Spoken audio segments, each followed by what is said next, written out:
Hi friends, स्वागत है आपके अपने यूट्यूब चैनल ए3 क्लासेस में, जिसमें हम एक्सरसाइज 9.1 का क्वेश्चन नंबर 10 को सोल्व करने वाले हैं। तो आइए सबसे पहले क्वेश्चन को हम अच्छे से पढ़ते हैं, फिर इसको हम सोल्व करेंगे, क्योंकि क्वेश्चन को मैथमेटिक्स में समझना ही बहुत इम्पोर्टेंट होता है। तो आइए क्वेश्चन को पढ़ते हैं। एक 80 मीटर चौड़ी सड़क के दोनों ओर आमने सामने समान लंबाई वाले दो खंभे लगे हुए हैं। ठीक है, बोल रहा है कि एक बात और बता दें हम आपको कि इसमें डायग्राम बनाना काफ़ी इम्पोर्टेंट होता है, ताकि आप क्वेश्चन को और अच्छे से अप्रोच कर सको। तो आइए सबसे पहले डायग्राम बनाते हैं। जो क्वेश्चन बोल रहा है एक 80 मीटर चौड़े सड़क। तो एक सड़क है जो कितना 80 मीटर चौड़ा है। ये कितना लंबाई है? 80 मीटर। ठीक है, और बोल रहा है दो आमने सामने दो समान लंबाई वाले दो खंभे लगे हुए हैं, समान लंबाई वाले। ध्यान दीजिएगा, अगर ये हाइट h है तो ये भी हाइट कितना होगा? h। ये क्वेश्चन बोल रहा है, हम नहीं बोल रहे हैं। ये दो आमने सामने समान लंबाई वाले दो खंभे लगे हुए हैं। फिर आगे बढ़िए। इन दोनों खंभों के बीच सड़क के एक बिंदु से खंभों के शिखर का उन्नयन कोण 60 डिग्री और 30 डिग्री है। बोल रहा है कि इन दोनों खंभों के बीच का कोई एक बिंदु है जिससे दोनों शिखर के उन्नयन कोण कोई से 60 डिग्री बन रहा है और किसी से 30 डिग्री बन रहा है। ये कितना हो गया? 30। अगर ये 60 हो गया तो ये कितना हो गया? 30। दोनों के बीच की दूरी कितनी है? 80 मीटर। ठीक है, आगे पढ़ते हैं क्वेश्चन को। खंभों की ऊंचाई याद करें। तो यानी क्या बोल रहा है, हम लोगों को हाइट बताना है। ये एच, ये है जो हम लोग हाइट एच माने हैं लोग। ठीक है, चलिए क्वेश्चन को सोल्व करते हैं। तो हम लोग यहाँ पे क्या, खंभे की ऊंचाई को एच माने हैं। तो यहाँ पे हम लोग को सबसे पहले लिखना पड़ेगा कि माना कि खंभे की ऊंचाई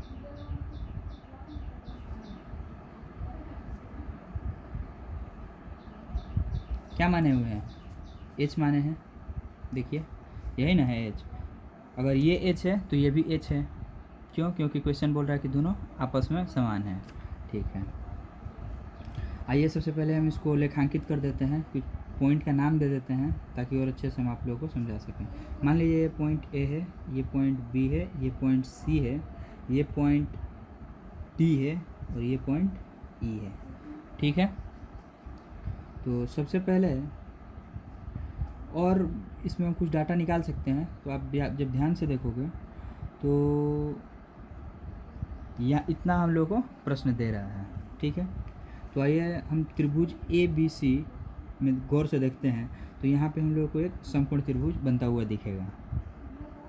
यहाँ तक तो कोई दिक्कत नहीं है। फिर हमसे पूछ क्या रहा है ये भी जानना इसमें बहुत ज़रूरी है कि खंभे की ऊंचाई ज्ञात करना है, हमें ये ज्ञात करना है, हाइट ही निकालना है।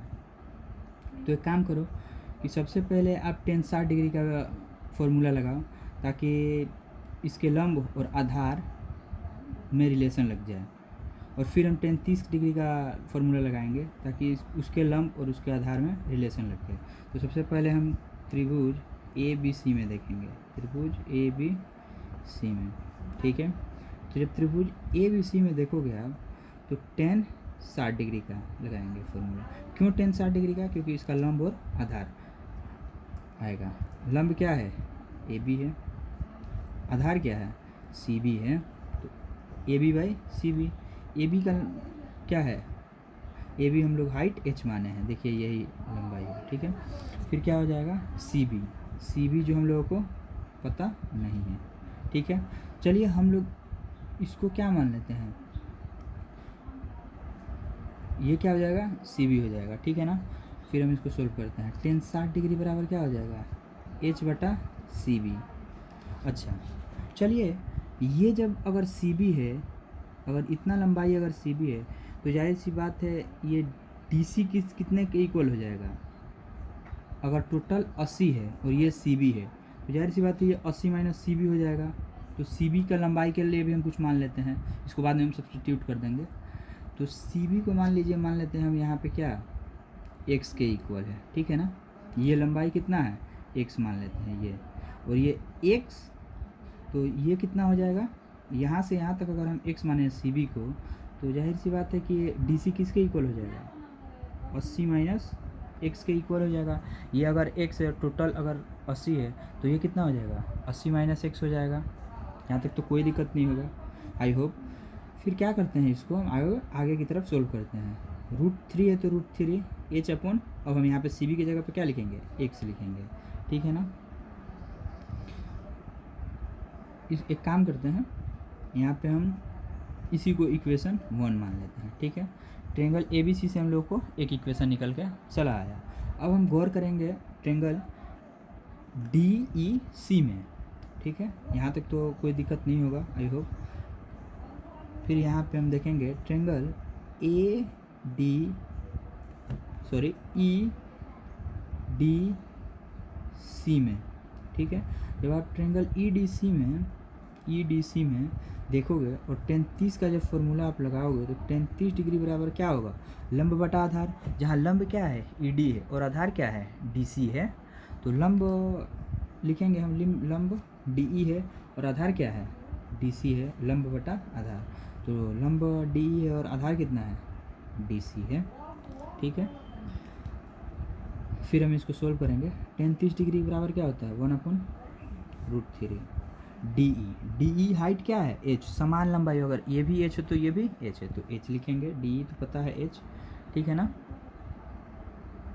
तो और लंब बटा आधार, आधार क्या है, DC है, तो DC का वैल्यू कितना हम रख दें, DC बराबर, चलिए DC एक बार लिखते हैं।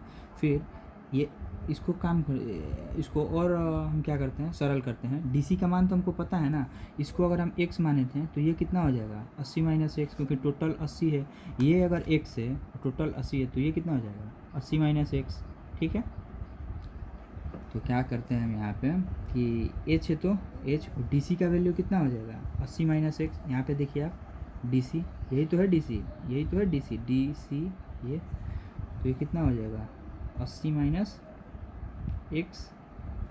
यहाँ तक तो कोई दिक्कत नहीं होगा, आई होप। 1/√3 है तो 1/√3 h upon 80 minus x, root cross multiply यहाँ पे आप कर दो, तो √3h ये हो जाएगा, बराबर है तो बराबर, फिर ये कितना हो जाएगा, 80 माइनस एक्स, से एक से मल्टीप्लाई होगा। इसको आप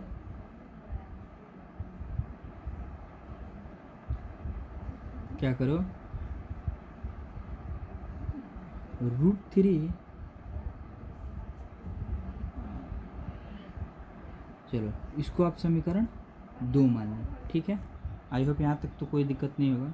एक काम करो आप, कि जो समीकरण √3 बराबर h/x है, उसमें आप x का वैल्यू निकालो और x की जगह यहाँ पे वो सब्स्टिट्यूट कर दो इक्वेशन नंबर 2 पे।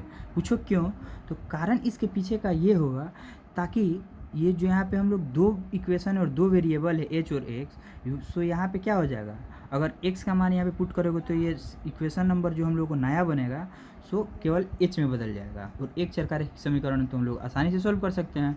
तो बस यही करना है हम लोगों को, ठीक है। तो यहाँ पे हम लोग x का मान निकालेंगे। यहाँ पे हम करने क्या वाले हैं आगे का, ये हम आप लोगों को बता देते हैं पहले। यहाँ पे हम कोई रॉकेट साइंस नहीं लगाने वाले हैं, कि देखो यहाँ पे हम x का मान निकालेंगे और फिर हम इक्वेशन नंबर 2 में पुट कर देंगे। तो आइए, फ्रॉम इक्वेशन 1 हम यहाँ पे लिखेंगे, क्योंकि इक्वेशन 1 से ही हम उसको निकाल रहे हैं। तो इक्वेशन हमारा 1 क्या बोल रहा है, √3 बराबर h अपॉन एक्स, तो x बराबर क्या हो जाएगा, h अपॉन √3, और यही तो x का वैल्यू हम लोगों को किस में, इक्वेशन नंबर 2 में पुट करना है। बस put the value of x in equation 2, यानी कि x का मान समीकरण 2 में रखने पर। तो जब x का मान ये आप समीकरण 2 में रखोगे तो √3h समीकरण 2 सबसे पहले उतारेंगे, और 80 माइनस एक्स है तो 80 माइनस एक्स, और x का मान अब इसमें, यही तो समीकरण 2 है, देखो यहाँ पे सेम, फिर x का मान हम इसमें पुट कर देंगे। √3h है तो √3h बराबर 80 माइनस x का मान कितना है, h अपॉन √3, ये √3h है तो √3h, इधर माइनस h बटा √3 है तो इधर प्लस h बटा √3 बराबर 80। एक काम करो, आप इसमें h कॉमन ले लो, √3 डिवाइडेड बाई 1 प्लस 1/√3 ये हो जाएगा। बस इसमें हम सिंप्लीफिकेशन कर रहे हैं, इसमें h कॉमन ले लिए हैं, फिर इसमें का √3 बच गया, प्लस है तो प्लस, और 1/√3 इधर बच गया। h कॉमन ले लेते हैं, ये √3 का एलसीएम ले लेते हैं।